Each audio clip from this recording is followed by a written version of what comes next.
경상남도 선주, 상과들이 어우러진 작은 농촌 마을에는 해마다 겨울이면 눈 대신 찬 바람이 불어온다. 이곳은 도시의 소란함과는 거리가 멀고 시간이 느리게 흘러가는 듯한 공간이다. 마을 끝자락, 오래된 한옥 한 채에는 70을 넘긴 할머니 신미자 씨가 혼자 산다. 신미자는 이 마을에서 태어나 자랐고 결혼도 여기서 했다. 남편은 40대 초반에 병으로 세상을 떠났고 외아들 강우진만을 바라보며 살아왔다. 우진은 학창시절에 똑똑하고 조용한 아들이었고 서울에 있는 명문대에 입학했을 때는 온 마을이 함께 기뻐했을 정도였다. 미자는 가진 것을 아낌없이 내어주며 아들의 학비와 생활비를 감당했다.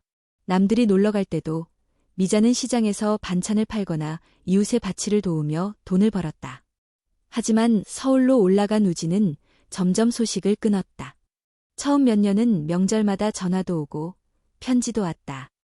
가끔은 미자가 보낸 손편지에 짧은 답장을 적어 보내기도 했다. 그러나 그 빈도는 점점 줄어들고 어느새 10년이 넘도록 아무런 소식도 들려오지 않았다. 미자는 매일 아침 일찍 일어나 마당을 쓸고 기와 지붕 아래에서 따뜻한 보리차를 끓인다. 아들이 좋아하던 된장국을 여전히 매주 끓이며 혹시라도 우진이 갑자기 돌아올까 봐 오래된 나무문을 닫지 않고 반쯤 열어둔다. 벽에 걸린 우진의 대학 입학 사진은 세월에 바래고 있지만 미자는 그 사진을 매일 닦는다. 우리 아들, 서울서 바빠서 그렇지 잘 지낼 거야 라고 스스로를 다독인다. 마을 사람들은 그녀를 신할매라 부르며 정겹게 대한다.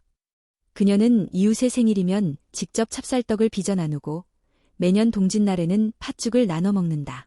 마을 어린이들은 그녀를 미자 할머니라 부르며 따랐고 그녀는 손주처럼 이들을 보살폈다. 하지만 어느 누구도 신미자의 깊은 고독을 완전히 이해하진 못했다. 겨울이 다가오던 어느 날 아침 햇살이 희미하게 비치는 가운데 미자는 마당을 쓸고 있었다. 멀리서 자동차 소리가 들리더니 마을 초입으로부터 낯선 승용차 한 대가 다가왔다. 차에서 내린 남자는 검정 롱코트를 입고 검은색 가방을 들고 있었다. 그 남자는 문 앞에 서서 망설이다가 조심스럽게 문을 두드렸다. 어머니, 저예요. 우진이에요. 그 순간 미자의 손에 들린 빗자루가 멈췄다. 손끝이 떨리고 숨이 멎는 듯했다. 미자는 천천히 돌아서서 문 쪽을 바라보았다. 그곳엔 분명히 10년 전의 모습보다 훨씬 마른 그러나 익숙한 눈빛을 지닌 남자가 서 있었다. 우진아, 진짜 너니? 미자는 걸음을 떼기 시작했다. 떨리는 손으로 아들의 얼굴을 만지고 이내 울음을 터뜨렸다. 마치 잃어버린 아기를 다시 품에 안은 어머니처럼 그녀는 우진을 꽉 껴안았다. 우진 역시 고개를 숙이고 어머니 품에 안겼다. 이 장면은 마침 지나가던 이웃들에게 목격되었고 곧 마을 전체에 퍼졌다. 신할매 아들 돌아왔대요. 10년 만이라더라. 사람들은 놀라고 기뻐했다. 이웃들은 떡을 싸들고 미자의 집으로 모여들었고 미자는 손님들에게 차를 대접하며 웃음을 감추지 못했다. 우진은 서울에서 금융 관련 일을 한다고 설명했다. 바빠서 연락을 못한 것이라고 둘러댔다. 사람들은 그를 반가워했고 미자는 아들이 돌아온 것이 꿈만 같았다. 며칠 후 우진은 어머니에게 비타민제라며 알 수 없는 약을 건넸다. 서울에선 다 이거 먹어요. 엄마도 챙겨 드셔야죠. 미자는 아무 의심 없이 받아들였다. 우진은 매일같이 어머니의 식단을 조절했고 새 스마트폰을 사들이며 사용법도 알려주었다. 엄마, 이제는 저한테 직접 전화하세요. 영상통화도 할 수 있어요. 내가 그걸 다 할 수 있을까? 제가 도와드릴게요. 이제 우리 자주 이야기해요. 이 대화는 마치 잃어버렸던 시간의 틈을 메우는 듯 보였고 미자는 마음 한구석에 허전함이 채워지는 기분이었다. 하지만 이 따뜻한 일상 속엔 보이지 않는 균열이 조금씩 자라나고 있었다. 미자의 몸이 점점 지쳐가기 시작했고 얼굴은 창백해졌으며 식욕도 떨어졌다. 마을 사람들 몇몇은 이상하게 여겼지만 아무도 대놓고 말하진 못했다. 모두가 신할매의 행복한 일상이 오래 이어지기를 바랐기 때문이다. 그러나 어둠은 언제나 조용히 찾아오는 법이다. 강우진이 돌아온 지 보름이 지났다. 선주 마을의 겨울은 여전히 차가웠지만 신미자의 집은 따뜻한 온기와 웃음으로 가득 찬 듯했다. 이웃들은 복 받았네요. 신할머니, 자식이 이렇게 효성스럽게 돌아오다니. 라며 감탄했고, 미자는 매일같이 감사 인사를 전하며 웃음을 감추지 못했다. 하지만 그 웃음 뒤에는 알 수 없는 피로감이 조금씩 미자의 몸을 잠식하고 있었다. 아침마다 가벼운 어지러움, 속이 메스꺼운 느낌, 그리고 이유 없는 체중 감소. 처음엔 겨울이니까 그렇겠지, 나이가 들어서겠지 싶었다. 그러나 그 증상은 날이 갈수록 심해졌다. 우진아, 요즘 왜 이렇게 몸이 무거운지 모르겠다. 밥도 잘 안 넘어가고. 엄마, 요즘 나이 드신 분들 다 그렇대요. 그래서 제가 이 약 챙겨드리는 거예요. 이건 간 기능 개선에 좋아요. 엄마가 도시에서는 몰라서 그렇지, 요즘 사람들 다 먹어요. 미자는 고개를 끄덕이며 말없이 알약을 삼켰다. 알약은 투명한 작은 플라스틱 병에 담겨 있었고, 라벨은 영어로만 적혀 있어 무슨 성분인지 알 수 없었다. 하지만 그녀는 아들이 시킨 대로 따를 뿐이었다. 의심이란 감정은 그녀의 머릿속에 들어올 자리가 없었다. 그날 밤, 미자는 식사 도중 갑자기 어지럼증을 호소하며 수저를 떨어뜨렸다. 강우진은 놀란 표정으로 다가가 그녀를 부축했고 물을 건넸다. 엄마, 너무 무리하시면 안 돼요. 제가 다 할게요. 그냥 푹 쉬세요. 그 말은 따뜻하고 다정했지만 미자는 마음 어딘가에서 묘한 감정을 느꼈다. 어쩌면 너무 완벽한 배려는 어딘가 부자연스럽다는 것. 그러나 그녀는 금세 그 감정을 눌렀다. 나는 늙었고 우진이는 커서 이제 나를 돌보는 거야. 이게 자연스러운 거야. 며칠 후 미자의 오랜 이웃이자 전직 간호사인 이해숙 씨가 찾아왔다. 둘은 예전부터 절친한 사이였고 이해숙은 마치 친동생처럼 미자를 챙겼다. 그녀는 미자의 얼굴빛이 달라진 것을 단번에 알아챘다. 언니, 요즘 많이 피곤해 보이세요. 무슨 일 있어요? 아니야, 별일 없어. 나이 먹어서 그런 거지 뭐. 우진 씨가 돌아왔다고 들었어요. 참 다행이에요. 그런데 그 약은 뭐예요? 언니가 평소 안 드시던 것 같은데. 미자는 웃으며 작은 약병을 보여주었다. 이해숙은 병을 손에 들고 눈살을 찌푸렸다. 무표정한 포장, 알 수 없는 외국어, 원산지 불명. 그녀는 직감적으로 불안을 느꼈다. 이거 어디서 산 거예요? 우진이가 인터넷으로 구입한 거라던데. 요즘 서울에선 많이 먹는 거래. 이해숙은 더 묻지 않았지만 그날 밤 조용히 하나의 알약을 챙겨 집으로 돌아갔다. 그리고 그 다음 날 그녀는 부산에 있는 지인 약사에게 분석을 의뢰했다. 며칠 후 분석 결과가 도착했다. 알약의 주성분은 티오라세트아미드, 간 독성을 유발하는 위험한 화학물질로 장기 복용 시 급성간 부전을 일으킬 수 있는 치명적인 성분이었다. 약사 친구는 전화를 걸어 와 말했다. 혜수가, 이거 일반인이 절대 복용하면 안 되는 거야. 병원에서도 처방하지 않아. 이건 분명히 무슨 목적이 있었던 약이야. 그 말을 들은 이해숙은 핏기가 가셨다. 머릿속에 하나의 그림이 그려졌다. 정말일까? 우진이가. 설마. 그녀는 바로 신미자의 집으로 달려갔다. 하지만 미자는 약간의 미열이 있는 상태였고 소파에 누워 쉬고 있었다. 우진은 문 앞에서 그녀를 막아섰다. 혜숙 이모, 어머니 좀 쉬게 놔두세요. 오늘 몸이 좀 안 좋아서요. 그 약, 내가 검사했어. 우진의 얼굴이 굳었다. 그게 무슨 뜻이세요? 당신이 준 약에 독성 물질이 들어있었어. 간을 망가뜨리는 성분. 왜 그랬어요? 대체 무슨 목적이었어요? 우진은 당황한 듯했지만 곧 표정을 가다듬고 웃으며 말했다. 이모, 오해하지 마세요. 요즘 건강식품 중엔 간에 독하는 약도 많아서 성분이 헷갈릴 수 있어요. 저는 어머니 건강을 위해서. 내가 바보야? 당신, 어머니 앞으로 보험 들었지? 우진은 대답하지 않았다. 그날 밤, 미자는 침대에 누워 두 사람의 대화를 어렴풋이 들었다. 심장은 조용히 뛰고 있었지만 가슴 한구석이 싸늘하게 식어갔다. 그날 이후 그녀는 더 이상 약을 먹지 않았다. 우진은 눈치채지 못했다.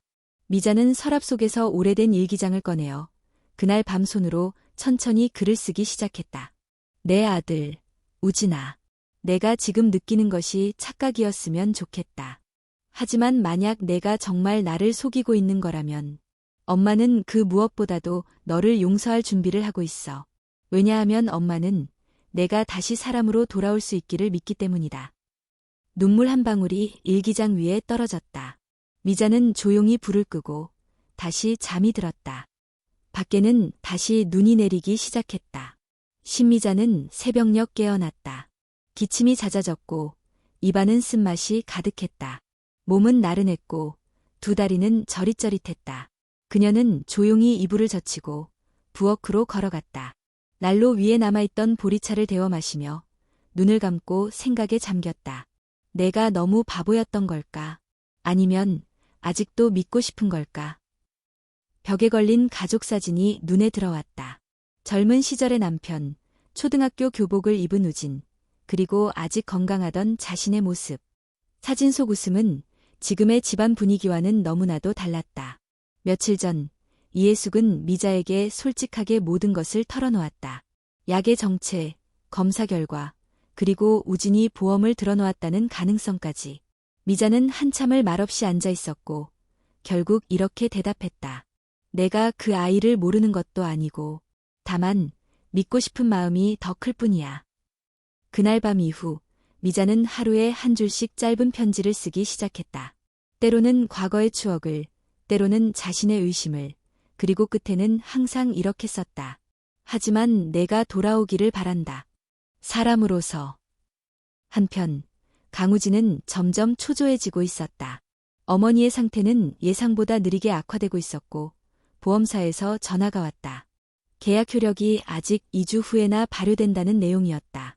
그 말은 곧 미자가 지금 이 상태로 2주 이상 더 살아있어야만 보험금이 정상적으로 청구된다는 뜻이었다. 그는 조용히 핸드폰을 꺼내 어두운 온라인 커뮤니티에 접속했다. 약 효과를 빠르게 보는 방법이라는 키워드로 검색하며 점점 더 깊은 어둠으로 빠져들고 있었다. 한때는 따뜻한 아들이었고 성공을 꿈꾸던 청년이었던 그가 이제는 어둠 속에서 출구 없는 길을 걷고 있었다. 그는 점점 더 어머니의 일상을 통제하기 시작했다.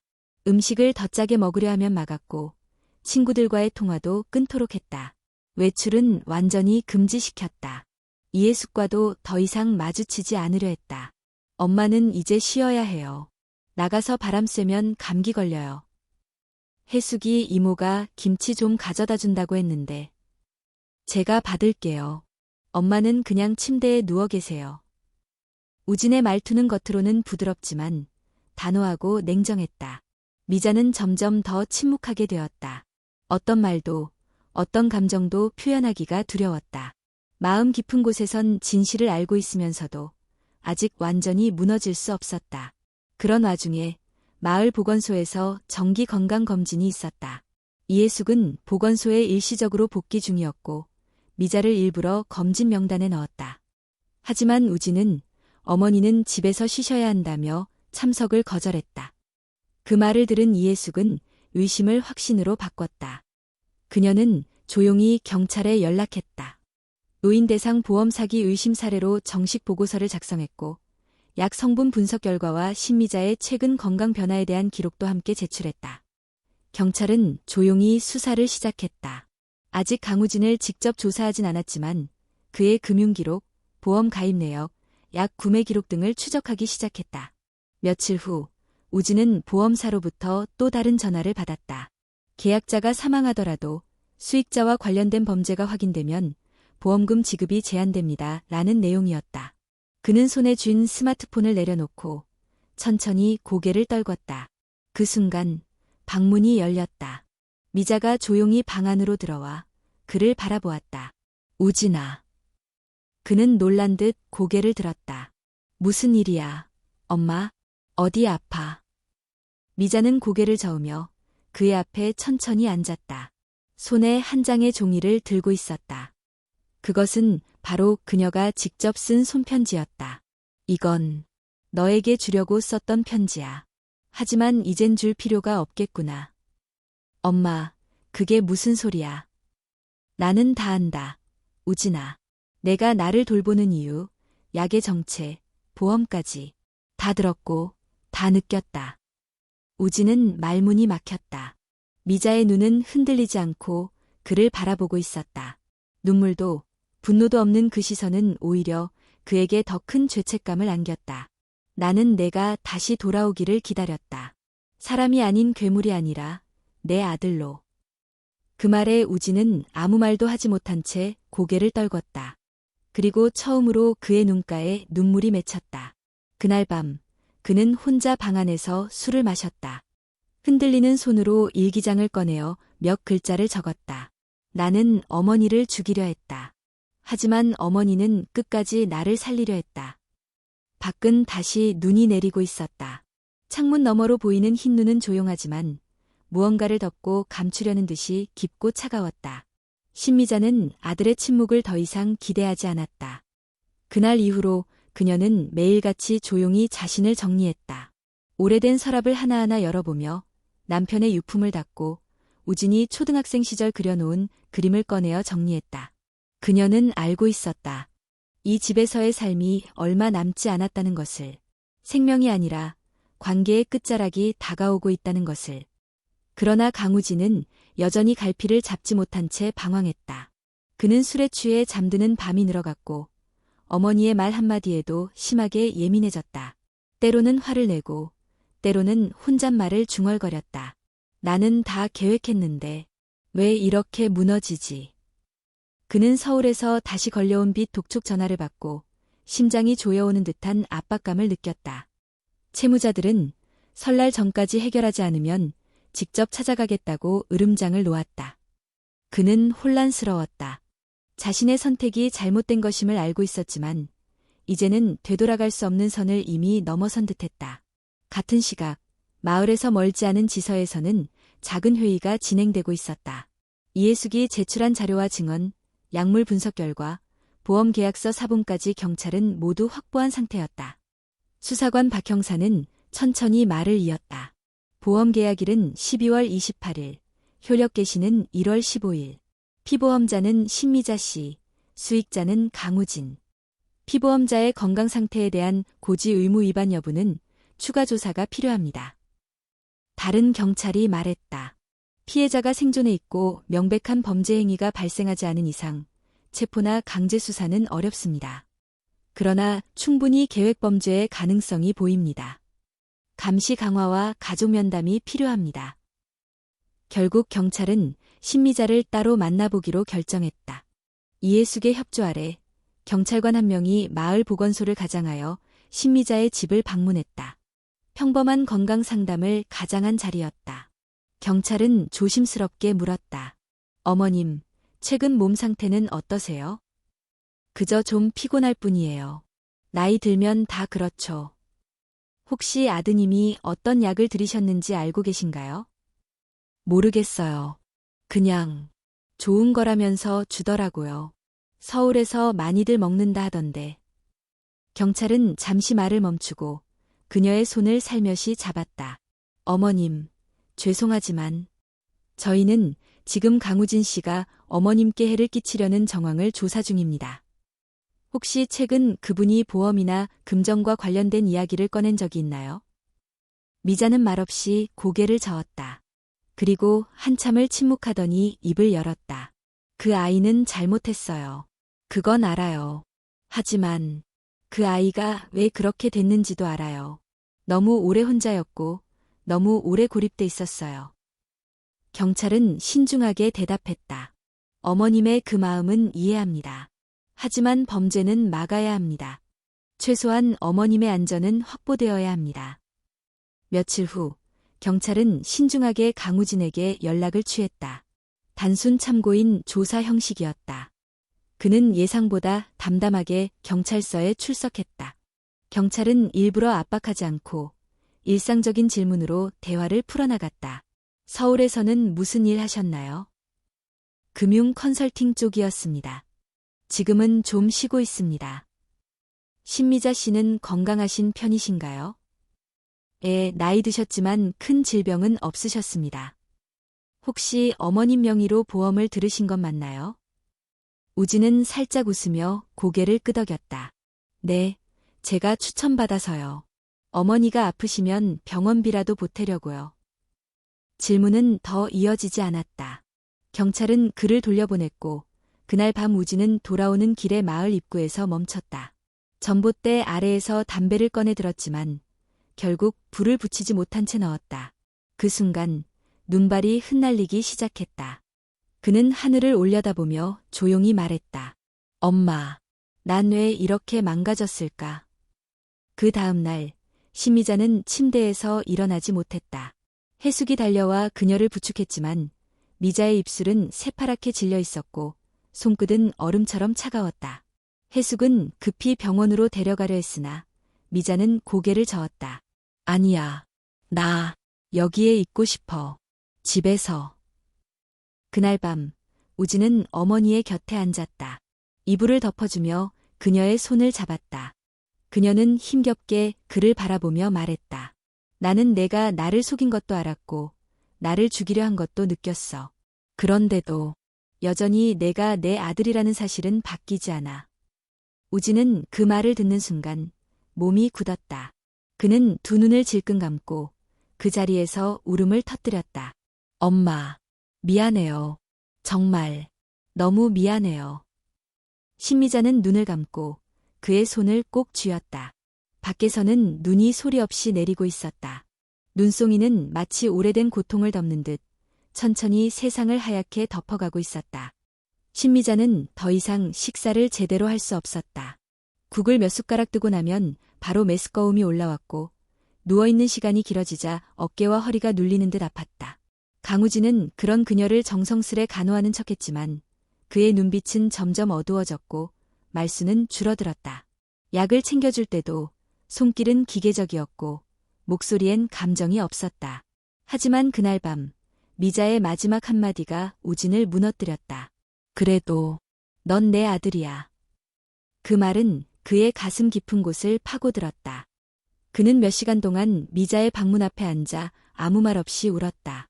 울음은 격렬하지 않았지만 멈추지 않았고 숨소리마저 들리지 않게 입을 막고 조용히 흐느꼈다. 다음 날 아침 그는 일어나자마자 거실에 쪼그려 앉아 손으로 머리를 감쌌다. 현실이 점점 자신을 덮쳐오고 있었다. 돈, 빚, 경찰의 조사, 그리고 어머니의 눈 무엇 하나 피할 수 없었다. 그러던 중 그에게 한 통의 우편이 도착했다. 보험사에서 보낸 등기였다. 겉면에는 확인 필요, 지급 심사 관련 서류라는 문구가 적혀 있었다. 우진은 봉투를 뜯지 않고 탁자에 내려놓았다. 그의 손은 이미 차가웠다. 그날 오후 이해숙이 다시 집을 찾았다. 이번엔 경찰 수사관 2명이 동행했다. 공식적인 조사는 아니었지만 사건이 급물살을 타고 있었다. 신어르신, 오늘은 그냥 안부 인사 겸 온 겁니다. 건강은 좀 어떠세요? 나아지진 않지만 괜찮아요. 사람은 언젠간 죽는 거니까요. 최근에 혹시 이상한 기운이나 감정의 변화 같은 게 있으셨나요? 미자는 그 질문에 잠시 눈을 감았다. 그리고 조용히 대답했다. 내가 아이를 의심했다는 죄책감이 있었어요. 하지만 이제는 알아요. 그 아이가 왜 그렇게 되었는지. 그 아이도 피해자예요. 세상이라는 이름에. 경찰관은 고개를 끄덕이며 말을 이었다. 저희는 가능한 한신 어르신을 지키고 싶습니다. 법적으로도 사람으로서도요. 그들이 돌아간 후 우진은 아무 말도 하지 않고 방 안에 틀어박혔다. 밤이 깊도록 그는 혼자서 등기봉투를 바라보다가 결국 천천히 열어보았다. 서류에는 보험금 지급 심사를 유보한다는 통지와 함께 경찰의 수사가 진행 중이라는 내용이 명시되어 있었다. 그는 처음으로 이 모든 일이 무너질 수 있음을 실감했다. 그리고 무너져야 마땅하다는 것도. 그러나 그가 잃은 것은 단지 돈이나 계획이 아니었다. 그보다 훨씬 크고 본질적인 것이었다. 며칠 후 신미자는 다시 쓰러졌다. 이번에는 의식을 잃었다. 해숙의 신고로 구급차가 도착했고 그녀는 병원으로 긴급 이송되었다. 진단 결과는 심각했다. 간 기능이 거의 멈춰가고 있었고 해독 기능도 극도로 저하돼 있었다. 담당 의사는 조심스럽게 말했다. 약물 중독의 가능성이 높습니다. 간을 망가뜨리는 성분이 장기간 축적된 것으로 보입니다. 병원은 경찰에 정식 보고를 접수했다. 그리고 이 사건은 즉시 살인미수 혐의로 전환되었고 강우진에 대한 긴급 체포영장이 발부되었다. 우진은 체포되기 전날 밤 어머니의 병실을 몰래 찾았다. 보호자라는 이름으로 접근은 가능했지만 그는 문 앞에 서서 한참을 망설였다. 병실 안에는 기계음만이 들리고 있었다.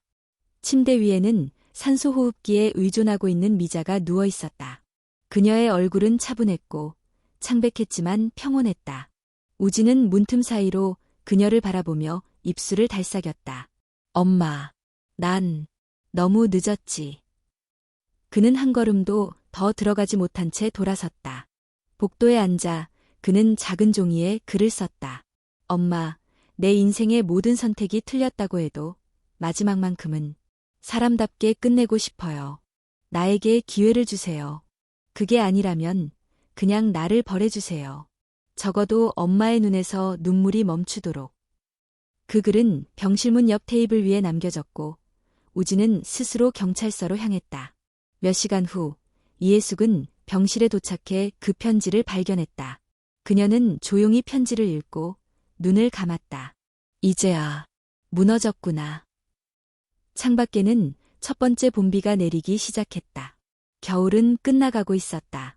하지만 어떤 마음의 겨울은 아직 끝날 줄을 몰랐다. 강우진은 차가운 철문이 닫히는 소리를 들으며 취조실 안으로 들어섰다. 그곳은 깨끗하게 정돈되어 있었지만 공기엔 긴장감이 가득했다. 그는 손을 앞으로 가지런히 놓고 앉았다.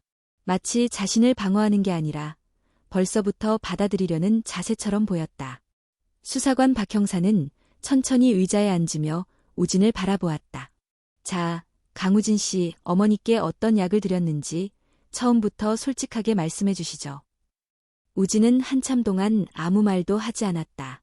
시계 초침 소리만이 방 안을 울렸다. 그리고 아주 작고 무력한 목소리로 그가 말했다. 죽이려 한 건 맞습니다. 박 형사는 펜을 멈추고 고개를 들었다. 그 말 다시 한번 정확히 말씀해 주시겠습니까?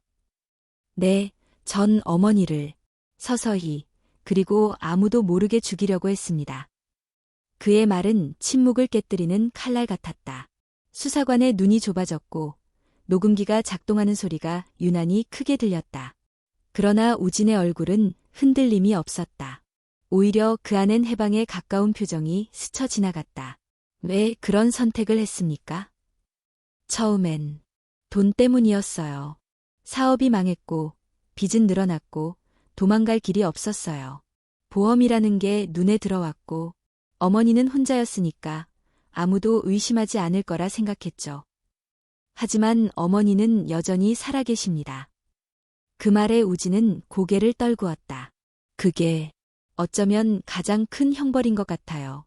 엄마는 죽지 않으셨어요. 저를 용서하시려 했고 끝까지 믿으셨어요. 그는 눈을 감고 조용히 말을 이었다. 제가 준 약은 인터넷에서 구매한 간 기능 저하 유도제입니다. 정식 유통품이 아니고 외국 약품을 불법 수입한 거였어요. 의도적으로 라벨을 떼어냈고 건강보조제인 척 드렸어요. 매일 복용하게 했고 식단도 제가 조절했습니다. 박 형사는 한 장의 종이를 꺼내며 말했다. 이게 그 약에 대한 국립검사기관의 분석 자료입니다. 당신이 말한 것과 일치합니다. 또 보험사에 제출된 서류 중 허위 정보가 포함된 것도 확인됐습니다. 의료 기록 없이 건강양호란 문항에 서명하셨죠. 우진은 고개를 끄덕였다. 그 순간만큼은 변명하지 않았다. 그는 자신이 만든 고리를 하나씩 푸는 사람처럼 담담히 그리고 깊게 고백했다. 며칠 후 이 사실은 마을에 알려졌다. 선주 마을은 충격에 빠졌다. 평소 조용하고 성실했던 신미자의 집에서 이런 일이 벌어졌다는 사실은 믿기 어려운 일이었다.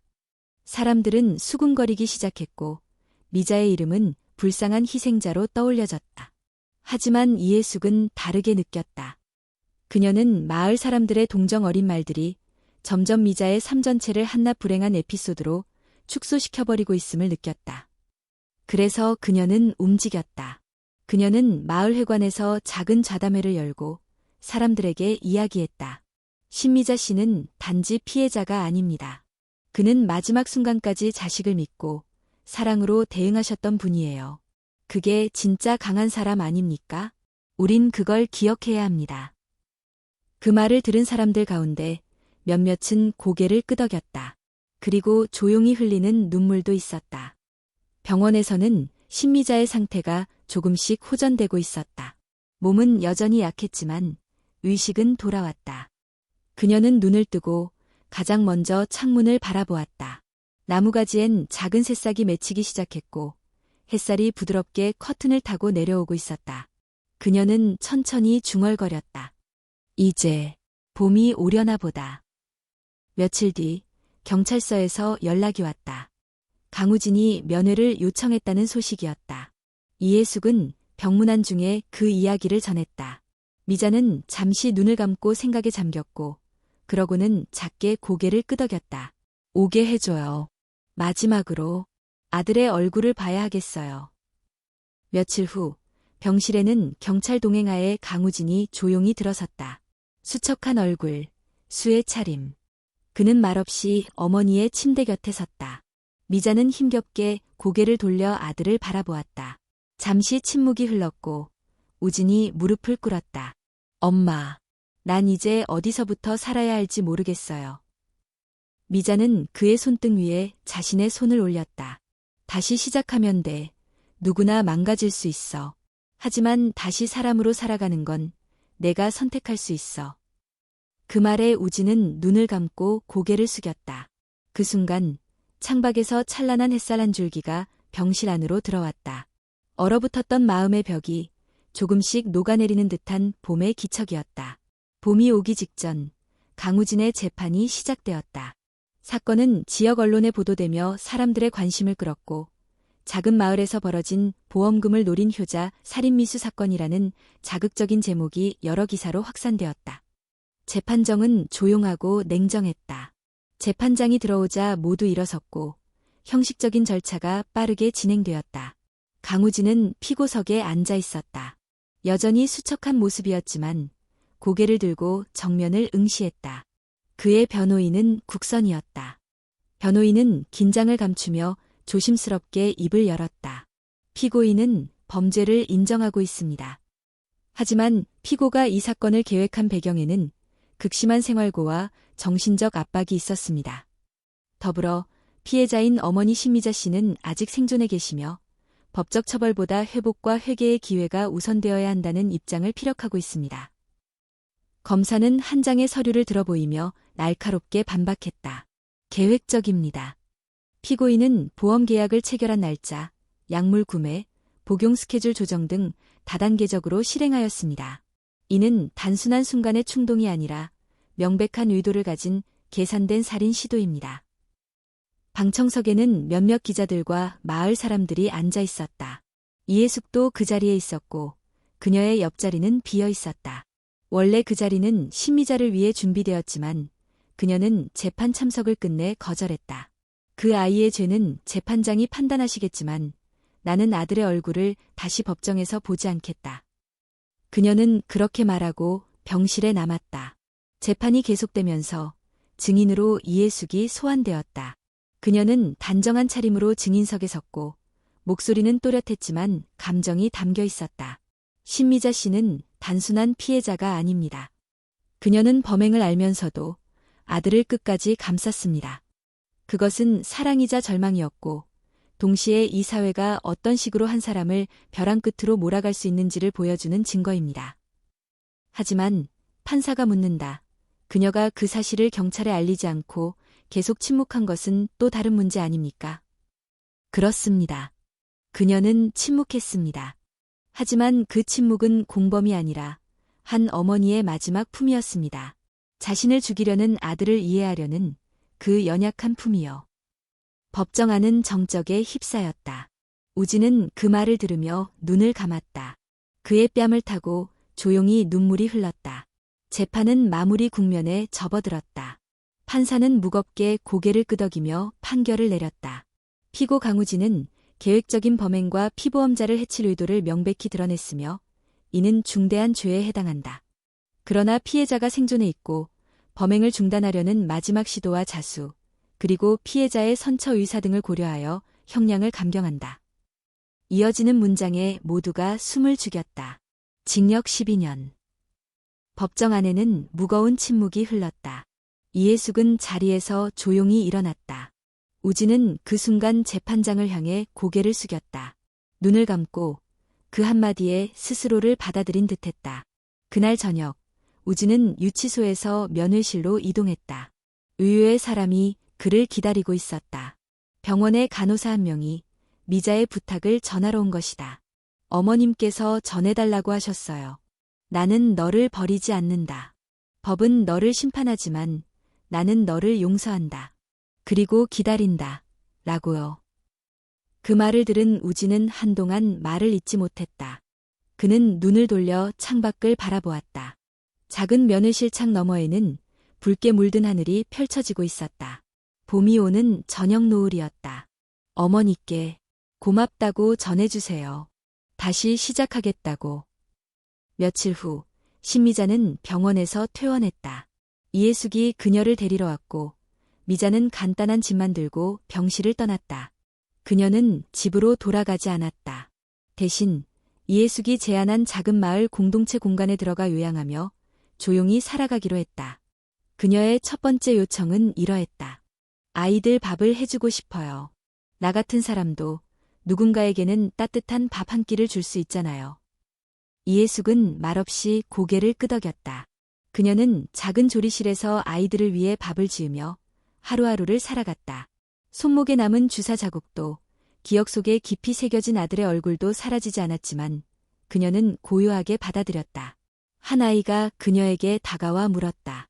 할머니, 할머니도 엄마였어요? 그녀는 웃으며 대답했다. 그럼. 그리고 지금도 엄마야. 창밖에는 봄바람이 살랑이며 불어왔다. 긴 겨울이 지나간 자리에는 여전히 차가운 기운이 남아있었지만 희미하게 남아 새싹이 튀고 있었다. 그 겨울, 마지막 흰 꽃이 눈 속에서 피어나고 있었다.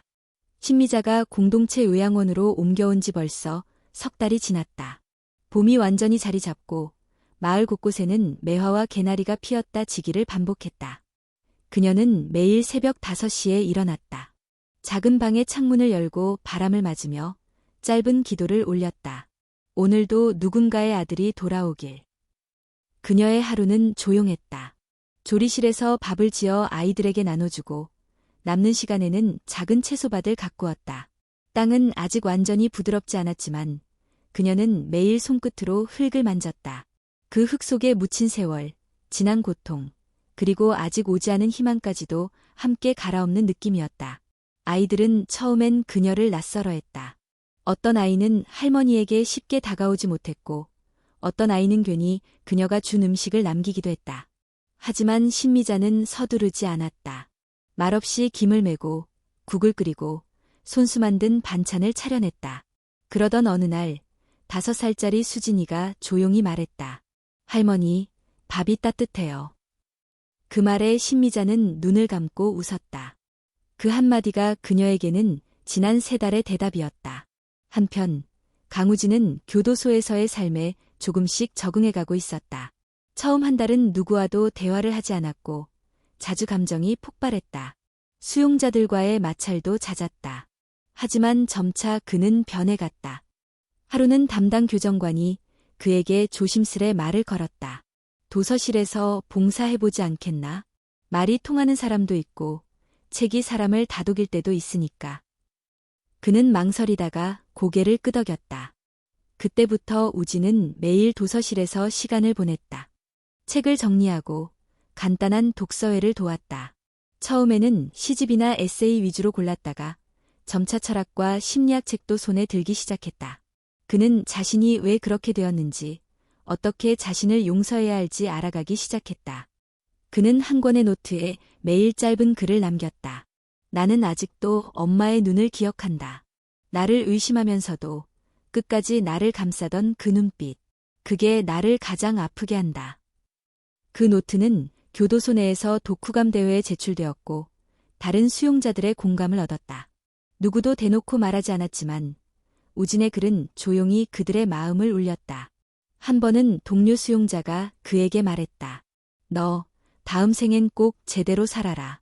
그게 내 엄마가 바라는 거겠지. 그 말에 그는 조용히 고개를 숙였다. 그의 속죄는 아직 끝나지 않았지만 적어도 그는 돌아갈 마음을 가지게 되었다. 심리자에게도 편지가 도착하기 시작했다. 교도소 검열을 거친 종이봉투에는 삐뚤빼뚤한 글씨로 적힌 우진의 글이 담겨 있었다.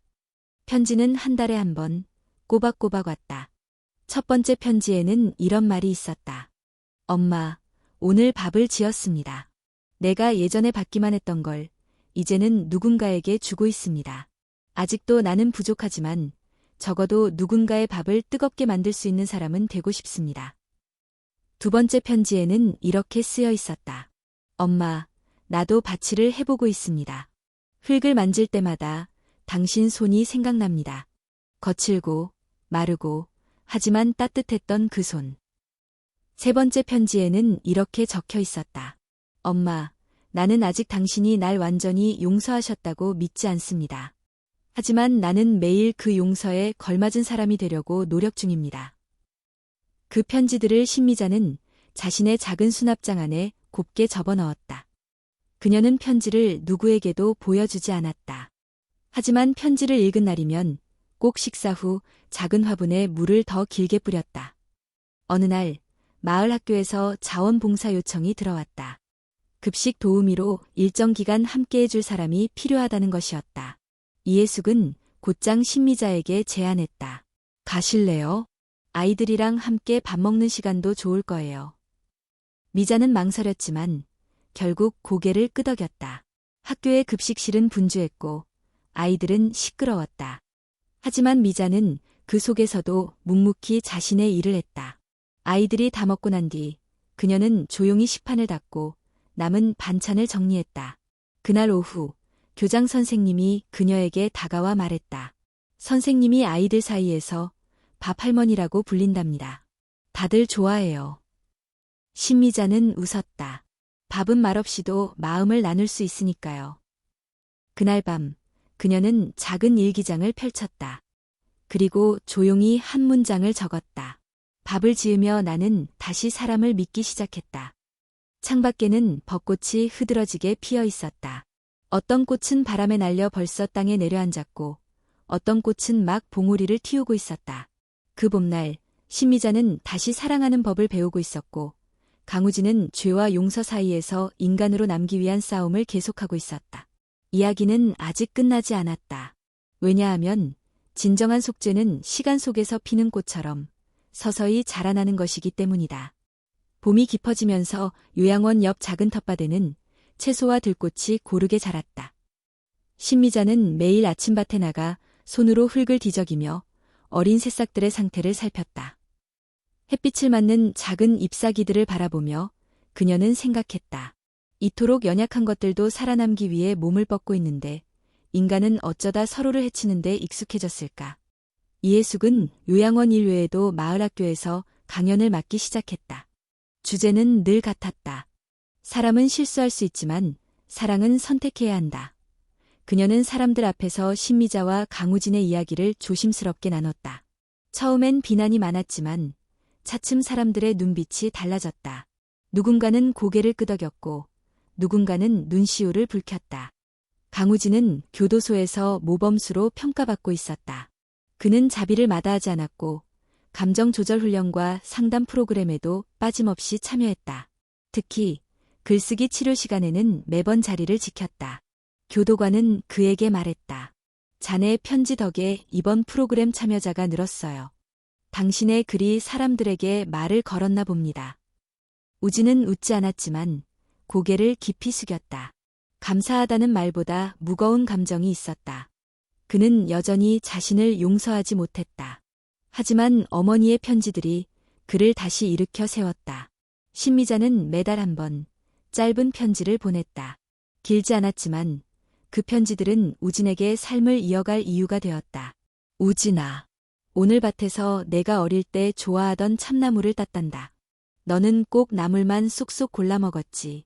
그래도 그때 내 입맛을 챙기던 게 내 가장 행복한 기억 중 하나야. 우진아. 오늘 아이들이 수박을 먹었어. 다들 손에 물을 흘리며 웃더라. 너도 여름이면 수박을 손으로 퍼먹으며 씨를 날려보내곤 했지. 그런 순간들이 그립다.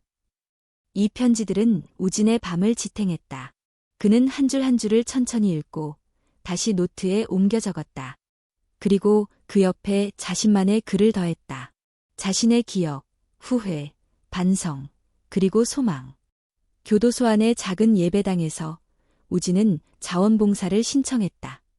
성경책을 정리하고 찬송가를 준비하는 단순한 일이었지만 그는 그 일에 성실히 임했다. 어느 날 그는 신부에게 조용히 물었다. 사람은 정말 죄를 씻을 수 있나요? 신부는 대답하지 않았다. 대신 묻듯 말했다. 당신은 매일 무릎 꿇고 기도하나요? 기도는 못하지만 매일 글을 씁니다. 신부는 미소 지으며 고개를 끄덕였다. 그것도 기도입니다. 그날 밤 우진은 일기장에 적었다. 나는 아직 무릎을 꿇을 줄 모른다. 하지만 매일 마음을 꺼내어 바닥에 놓는다. 언젠가 그 바닥에서 자라나는 씨앗이 나를 다시 세워주기를. 요양원 아이들도 달라졌다. 밥할머니라는 별명이 더 널리 퍼졌고 그녀에게 자신들의 고민을 털어놓는 아이들이 생겼다. 어떤 아이는 엄마가 없는 외로움을, 어떤 아이는 아빠의 폭력을, 또 다른 아이는 이름 없는 슬픔을 말했다. 신미자는 그들의 말을 조용히 들어주었고 아무 판단 없이 등을 두드려 주었다.